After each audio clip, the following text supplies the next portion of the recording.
ठाणे महापालिका क्षेत्रात असलेल्या 37 अतिधोकादायक इमारतींमधील रहिवाशांशी संवाद साधून या इमारती तातडीने रिक्त कराव्यात असे निर्देश ठाणे महापालिका आयुक्त सौरभ राव यांनी दिले आहेत।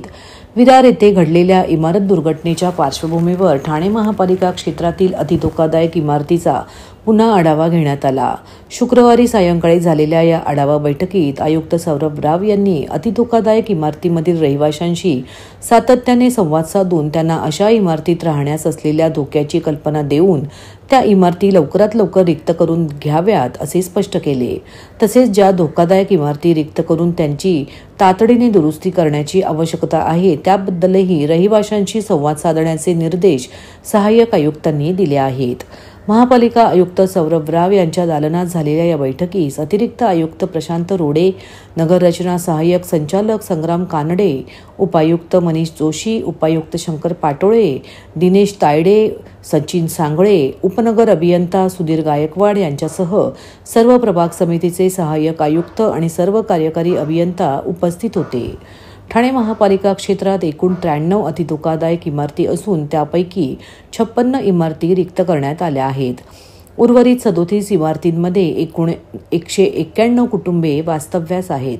पावसाळ्यापूर्वीपासून परिमंडळ उपायुक्त आणि सहाय्यक आयुक्त या रहिवाशांशी संपर्क साधून इमारत रिक्त करण्यासंदर्भात विनंती करत आहेत। महापालिका या इमारत रिक्त करून त्याचा ताबा कोणाकडेही देणार नाही। त्या इमारती रहिवाशांच्या ताब्यात राहतील याविषयी रहिवाशांनी कोणतीही शंका मनात बाळगू नये असेही आयुक्त राव यांनी पुन्हा स्पष्ट केले। आपापल्या क्षेत्रातील सर्व अतिधोकादायक आणि धोकादायक इमारतींवर आवश्यक त्या सूचनांचे फलक पावसाळ्यापूर्वी लावण्यात आले होते। ते फलक पुन्हा लावण्यात यावेत। तसेच धोकादायक इमारती कोणत्या प्रकारचे संकेत देतात याची माहिती घरोघरी पत्रकाद्वारे दिली जावी। रहिवाशांचे व्हॉट्सअप ग्रुप करून त्यावरही त्यांना ही माहिती द्यावी। इमारतीमध्ये कोणत्याही प्रकारचे दुरुस्तीचे काम करण्यासाठी महापालिकेची परवानगी घेणे आवश्यक असल्याचेही रहिवाशांपर्यंत पोहोचवावे असे आयुक्त राव यांनी सांगितले।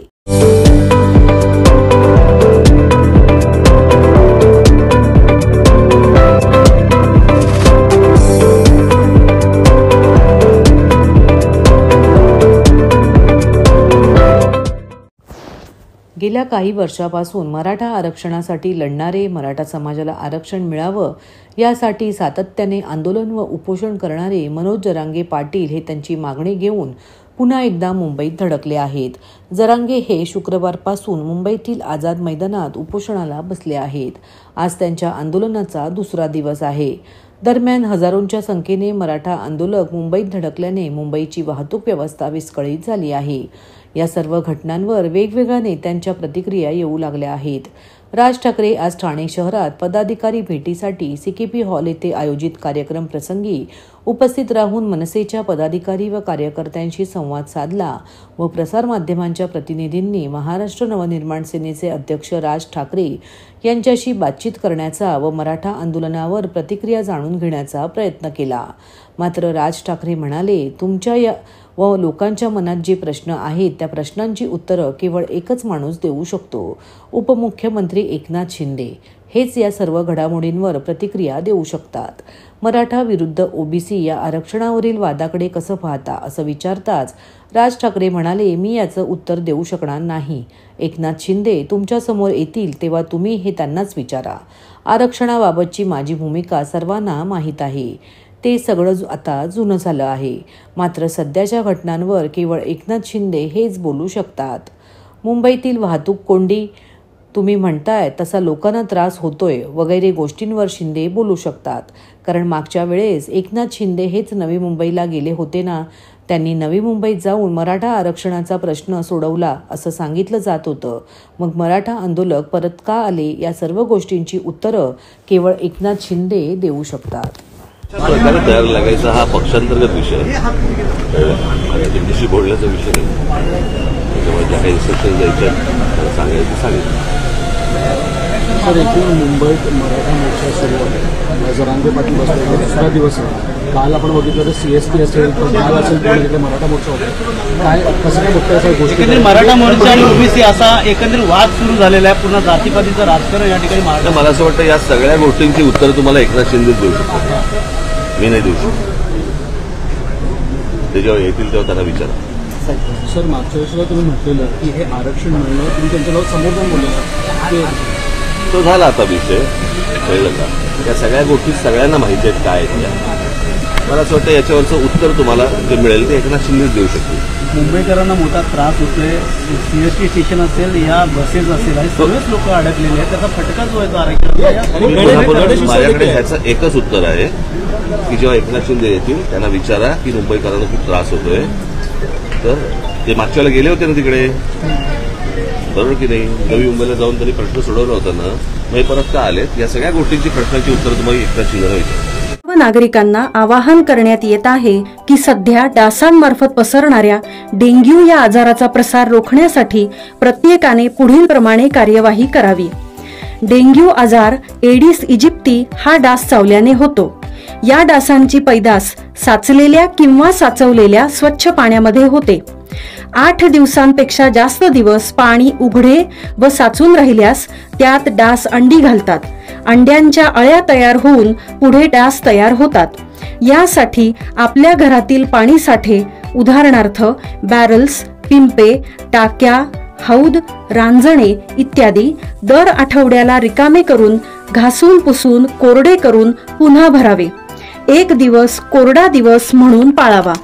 पाणी साठ्यांना घट्ट झाकणे बसवावीत किंवा जुनी साडी, चादर, धोतर यांनी बांधून झाकून ठेवावीत, म्हणजे डास त्यात जाऊन अंडी घालणार नाहीत.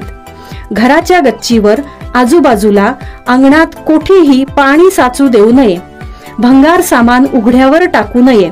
उदाहरणार्थ टायर्स, प्लास्टिक सामान, कुंड्या, टाकाऊ वस्तू इत्यादी. अशा सामानात पावसाचे पाणी साठून त्यात डेंग्यूच्या डासांची पैदास होते. घरातील कूलर्स, फ्रीजच्या पाठीमागील ट्रे हे देखील वेळोवेळी कोरडे करावेत. लक्षात ठेवा, नुसत्या फवारणीने डास घनता कमी होत नाही, तर त्यासाठी डास पैदास ठिकाणे नष्ट करणे ही आपल्या सर्वांची जबाबदारी आहे. कोणताही ताप अंगावर न काढता जवळच्या शासकीय रुग्णालयात मोफत औषधोपचार घ्या. अशा प्रकारे नागरिकांनी सहकार्य केल्यास डेंग्यूचा प्रसार रोखणे सहज शक्य आहे. पंचशील सार्वजनिक गणेशोत्सव मंडळ ठाण्याचा गणराज ह्या मंडळाची स्थापना 1970 साली झाली असून उत्सवाचे हे 56वे वर्ष आहे. या मंडळाच्या माध्यमातून वर्षभर विविध समाज उपयोगी उपक्रम राबविले जातात. तसेच गणेश उत्सवादरम्यान ही विविध कार्यक्रम करण्यात येतात. श्रींचा आगमन सोहळा आणि मिरवणूक, त्यानंतर भजन, खेळाचे कार्यक्रम, नृत्य स्पर्धा, 1001 मोदक नैवेद्य स्पर्धा, चित्रकला स्पर्धा, फॅन्सी ड्रेस, दीपपूजन, 56 भोग, सत्यनारायण महापूजा, महाप्रसाद, बक्षीस समारंभ असे विविध कार्यक्रम आयोजित करण्यात येतात. सदर मंडळाचे प्रमुख सल्लागार प्रभाकर देशमुख, मनोज वाजपेयी, प्रेमनाथ सिंग, कार्याध्यक्ष सचिन भोसले, शैलेश देशमुख, राजेश पुजारी, प्रवीण सिंग, खजिनदार आशिष कांबळे, मनोज सिंग व इतर मान्यवर बंधू भगिनी सदर कार्यक्रम यशस्वी करण्यासाठी विशेष परिश्रम घेतात. या कार्यक्रमाविषयी उद्योजक व मंडळाचे कार्याध्यक्ष सचिन मारुती भोसले यांनी पत्रकारांशी बोलताना अधिक माहिती दिली. आमचा हा गणेशोत्सव 1970 पासून सुरुवात झालेली. 5 वेगवेगळ्या समाजाच्या लोकांनी आणि इथल्या गॅरेजमध्ये काम करणाऱ्या लोकांनी याची स्थापना केली, सुरुवात केली. स्पेशली आमच्याकडे जे अण्णा देशमुख होते ते वर्ष सगळं कार्यभार बघत होते. त्यांच्याबरोबर प्रवीण सिंगचे वडील, तसेच आमचे मुन्ना सिंग, आमचे प्रेमनाथ सिंग, आमचे मनोज वाजपेयीजी, मनोज सिंगजी आणि आपले अजून सल्लागार कोण आहेत आपले प्रभाकर, ते घेतलं ना आप्पा देशमुख, आणि हे सगळ्यांनी ही सुरुवात स्थापना करून आज आम्ही जी काही आमची मुलं सगळी एकत्र येऊन काम करतो आणि पुढे घेऊन जातो. विशेषतः अध्यक्ष शैलेश देशमुख हे इथे पूर्णपणे वेळ देतात, सहकार्य करतात. त्यांच्याबरोबर आपल्या मंडळाचे सेक्रेटरी आणि खजिनदार जे आहेत ते आशिष कांबळे आहेत, त्यामुळे ते पूर्णपणे वेळ देतात, करतात. प्रवीण सिंग आहेत, रामा सिंग आहेत, आमचे विशाल सिंग आहेत. हे सगळेजण इथे प्रत्येक वेळी सगळ्या कामाला आणि पुढाकाराने करतात. दररोजचा आमच्याकडे वेगवेगळा कार्यक्रम केला जातो. आज मुलांची स्पर्धा झाली, त्यानंतर आम्ही चित्रकला स्पर्धा आहेत, आज खेळ झाले. 56 भोग आहे. 56 भोग झाल्याच्या नंतर वेगवेगळ्या पद्धतीचे आम्ही इथे पाककला स्पर्धेचे कार्यक्रम ठेवतो. एक दिवस आम्ही मोदकाचा कार्यक्रम ठेवतो. त्यामुळे जवळजवळ 1111 असे मोदक इथे जमा झाले होतात आणि त्यानंतर तेच मोदक देवाला नैवेद्य दाखवून सगळ्या घरचे येतात आणि प्रत्येक जण कोणी 10 अंत, 25 अंत, 50 अंत, 100 अंत तसंच इच्छेनुसार ते आणतात. त्याचा नैवेद्य दाखवून परत आम्ही नंतर ते मोदक खाण्याची स्पर्धा ठेवतो. जर बघितलं तर आणखीन आपल्याकडे रक्तदान शिबिर, आरोग्य शिबिर हे आम्ही वेगवेगळ्या पद्धतीने इथे नेहमी रेग्युलर घेतो. जे आमच्या मंडळातले मुलं उत्साहाने जवळजवळ 50-60 बाटल्या त्या जमा होतात. मुली काम करतात. डेकोरेशन बघितलं असेल तर डेकोरेशनला ही मुलींची विशेषतः त्यांनी लक्ष देऊन मी नाव घेऊ इच्छितो. आमची रिचा सिंग, आमची ज्योती सिंग, आमची आर्या तिवारी या मुलींनी वेळ देऊन स्वतःचं गणपती घरातला आहे असं इथे काम केलं. 5-5 वाजेपर्यंत सकाळच्या थांबल्या, फुलं आणायला गेल्या, चॉईस केली. घरातल्यांना आई जर बोलवते तर वडिलांना सांगितलं की जर आईला समजवा, वडील बोलवतात तर आईला सांगितलं वडिलांना समजा. हे सगळं केलेलं आहे. त्यामुळे हे कसं आहे की एकाने होणारा उत्सव नाहीये, हे सर्वांनी मिळून सगळ्यांच्या एकजुटीने होणारा उत्सव आहे. त्यामुळे हा आम्ही विशेषतः आणि चांगल्या पद्धतीने करतो. आमची ही मंडळी आहेत ती वाट बघत बसतात वर्षभर की गणपती कधी येणार, केव्हा येणार, काम करणार, ते एकत्रित सगळ्या गोष्टी करायला मिळणार. राज खरवार आमच्या जो आहे त्यांनी पण सुद्धा आणि राजू खरवार यांनी पण विशेषतः इथे सगळं काम केलं. त्यामुळे सगळ्यांच्या सहभागाने सगळ्यांच्या एकजुटीने काम होतं. आणि आमचा बाप्पा जर बघितला 56वं वर्ष आहे. हा नवसाला पावणारा बाप्पा आहे. जर तुम्ही बघितलं तर इथे प्रत्येक जण आपल्या इच्छेनुसार शक्ती जसं जमतं तसं कोणी कधी काही दान देतं, कोणी काही वस्तू अर्पण करतात. त्यांना त्याचा अनुभव येतो. कधी कधी ओढाजडी असते, ह्यांनी हे दिलं म्हणून मी देतो, हे पण होतं. पण काही हरकत नाही, बाप्पाला येतात ना वस्तू. त्यामुळे आमच्या बाप्पाकडे बऱ्यापैकी सगळ्या वस्तू जमतात आणि सगळा उत्सव हा एक घरच्यासारखा, कुटुंबासारखा इथे आम्ही करतो.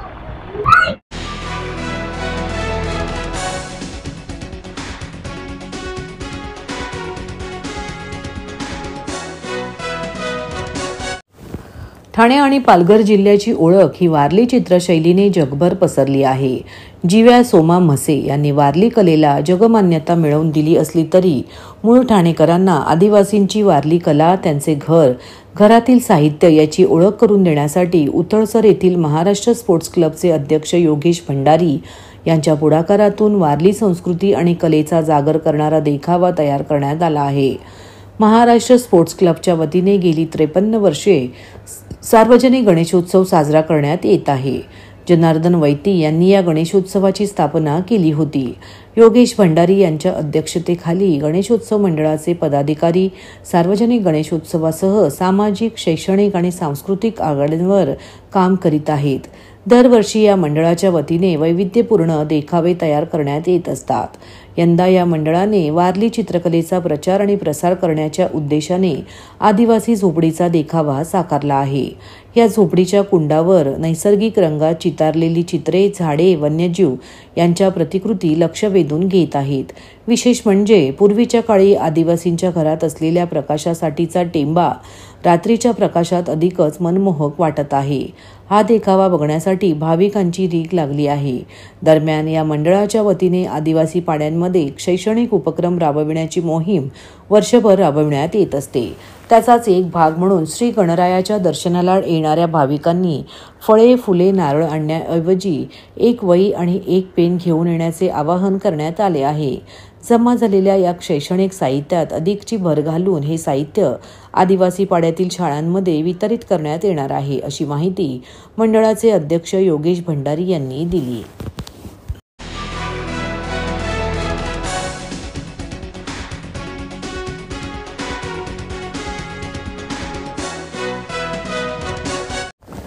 भांडूपच्या गणेशनगर सार्वजनिक गणेशोत्सव मंडळात यंदा प्रथम दर्शनाचा सोहळा अत्यंत थाटात आणि भक्तिभावाने संपन्न झाला.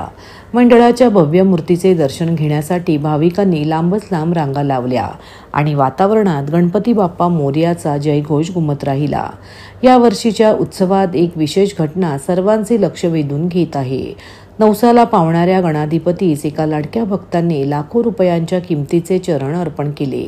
हे सुवर्ण पाऊल मूर्तीच्या चरणांमध्ये प्रतिष्ठापित करण्यात आले असून त्याचा तेजस्वी झळाळ आपल्या भक्तीचा उत्कट भाव प्रगट करतो. मंडळाचे सदस्य कार्यकारिणी प्रवीण वाक्कर आणि अमर बागवे यांनी सांगितले की गणेशनगरच्या गणाधिपतीवर भक्तांचे अपार प्रेम आहे. यंदा एका भाविकाने आपल्या नवस्फूर्तीनंतर हे चरण अर्पण करून भक्तीचा नवा आदर्श निर्माण केला आहे. संपूर्ण परिसरात या दानाची चर्चा असून अनेक भाविकांनी त्या भक्ताच्या भावनेला सलाम केला आहे. मंडळाने यावेळी पर्यावरणपूरक सजावट, सांस्कृतिक कार्यक्रम आणि सामाजिक उपक्रमांचे आयोजन करून उत्सवाला अधिक अर्थपूर्ण बनवले आहे. गणेशनगर सार्वजनिक गणेशोत्सव मंडळाचा हा सोहळा केवळ धार्मिक नव्हे तर सामाजिक एकतेचा आणि श्रद्धेचा एक सुंदर नमुना ठरला आहे.